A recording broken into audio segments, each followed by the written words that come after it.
Bar hanging. These are one of the most accessible and popular exercises. It has a positive effect on the spine, develops grip, enhanced strength. In addition, many assured that regular exercise is on the crossbar can make it person a little taller. In this video, I will tell you what will happen to your body if you hang every day for 5 minutes. So watch the video till the end. So there are 4 benefits of hanging on a bar for 5 minutes every day. Number 1. Bicep strengthening. Hanging exercise is also beneficial in increasing bicep strength apart from increasing the grip strength.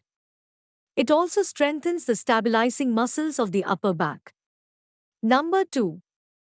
Trapezius strengthening. Apart from increasing the grip and bicep strength, hanging exercise also tends to increase the trapezius muscle strength.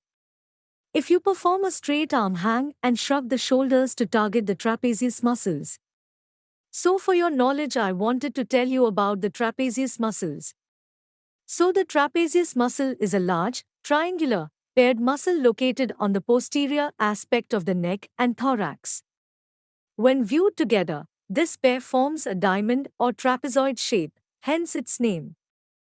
Number 3. Increasing height. Hanging on bar exercise in some cases has shown to increase the height. Hanging exercise puts a lot of stress of the body due to the gravity pulling the body down. Whereas you try your best to lift up the body. This causes the entire body to stretch and the spine gets elongated. This in turn makes a difference in height. This can be calculated by measuring the height before the exercise and measuring it again after the hanging exercise workout. Number 4. Abdominal muscles. Hanging on bar exercise in the same routine. If you lift the legs in front of you and keep the knees straight, then the abdominal muscles are targeted.